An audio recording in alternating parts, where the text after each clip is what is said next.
আজকে আমি একটা খুবই গুরুত্বপূর্ণ ভিডিও নিয়ে এসেছি আপনাদের কাছে। পুরো ভিডিওটা দেখার অনুরোধ রইল। আজকে আমরা কি করছি? আজকে আমরা ফেসবুকে যাওয়ার পরেই দেখতে পাচ্ছি এমন কিছু ভিডিও যেগুলো আমরা আশাই করি না। একটা কথা বলুন তো, এই সমাজটা কি শুধু আপনার আর আমার, না সবার? এই সমাজ যদি সবার হয়ে থাকে, এই সমাজকে রক্ষা করার দায়িত্ব কিন্তু সবার। আমরা কোনো আপত্তিকর ভিডিও দেখছি, সেটা একবার চিন্তা করেছেন? কোনো ছেলে অথবা মেয়ে আমরা আপত্তিকর অবস্থায় দেখে সেটাকে ভিডিও বানাচ্ছি, ভিডিও বানিয়ে সেটাকে পোস্ট করে ভাইরাল করছে। তারা যে ভুলটা করেছে সেটা তো একটা ভুল, আপনি দেখেছেন, সেটা আপনার তো ঠিক, কিন্তু সেটাকে পোস্ট করে আরও বেশি মানুষকে দেখিয়ে দেওয়ার জন্য আপনি কি অপরাধ করলেন না? ওরা যে খারাপ কাজ করছে সেটা তো একটা খারাপ কাজ হয়ে গেছে, আপনি দেখেছেন, আপনি একা, কিন্তু আপনি আরও হাজার হাজার মানুষকে দেখিয়ে দিচ্ছেন, এটা আপনারও একটা অপরাধ। ফেসবুকে কাজ করতে এসে বুঝেছিলাম যে এখানে লাগে original content. Original content Facebook পছন্দ করে। আমাদের প্রত্যেকটা মানুষের মধ্যেই প্রতিভা আছে, কিছু না কিছু। আপনাদের প্রতিভা ফেসবুকে পোস্ট করে সেটা ফেসবুক আরও মানুষের কাছে পৌঁছে দেয়, ভাইরাল করে, সেখান থেকে একটা ইনকাম আসে। তো এটা হচ্ছে ফেসবুকের কাজ। কিন্তু আপনারা কি করছেন? অরিজিনাল কন্টেন্ট কি দিচ্ছেন? আজকের দিনে এআই আমাদের কাছে এসে কতটা ভয়ানক হয়ে গেছে সেটা কি বুঝতে পারছেন? এআই দিয়ে আপনি যে কোনো মানুষের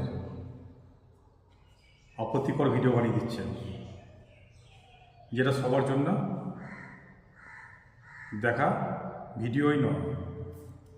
একবার কি ভেবেছেন যে ভিডিওটা আপনি পোস্ট করছেন আর যার জন্য করেছেন ভিডিওটা তার কি সমস্যা হতে পারে?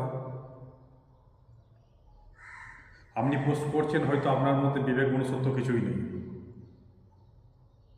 মানুষ আজকের দিনে এআই সম্বন্ধে কিছু লোক জানলেও অধিকাংশ মানুষই জানে না। তারা হয়তো সেটাকে খারাপভাবে চিন্তা ভাবনা করবে।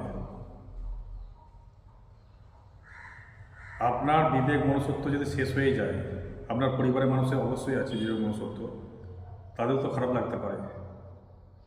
আপনি সেই জিনিসটাই পোস্ট করুন যেটা পোস্ট করলে আপনার সমস্যা হবে না। যদি ধরে নেন এই ভিডিওটা আপনার পরিবারের হয়, আপনার কেমন লাগবে?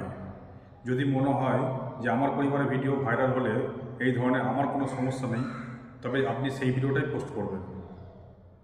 এআই দিয়ে আপনি বানাচ্ছেন পাশাপাশি থাকা মানুষকে নিয়ে অশ্লীল ভিডিও। আজকে সমাজের কাছে কি বার্তা যাচ্ছে? যে জেনারেশন আজকে আসবে আমাদের একের পর এক, তারা কিভাবে এই ভিডিওগুলোকে নেবে?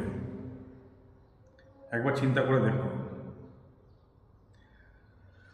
ভিডিওটা হয়তো একটু বড় হয়ে গেছে, কিন্তু এই ধরনের ভিডিও আমার বানানোর ইচ্ছা ছিল না, কিন্তু আজকে না থাকতে পেরে আমাকে বাধ্য হয়ে এই ধরনের ভিডিও বানাতে হচ্ছে। আপনি হয়তো ভাববেন যে আপনার কি সমস্যা, আপনার তো কিছু হয়নি।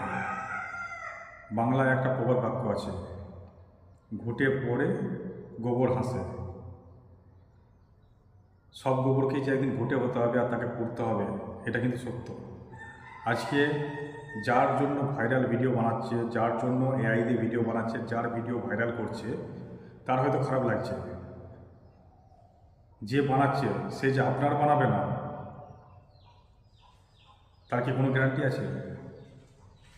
তাদের মনোবল সাহস বেড়েই চলেছে। একজনের বানাচ্ছে, কিছু হচ্ছে না, কোনো সমস্যা হয়নি, তারা একাধিক মানুষের এইভাবে ভিডিও বানাতে থাকবে। হয়তো দেখবেন একদিন আপনারাও বানিয়ে দিয়েছে, তখন কি হবে? এই কথা কি ভেবেছেন? আপনারাও সজাগ হন। এই ধরনের ভিডিও যারা বানাচ্ছে তারা যাতে বানাতে না পারে, তার জন্য ব্যবস্থাও নেওয়া দরকার।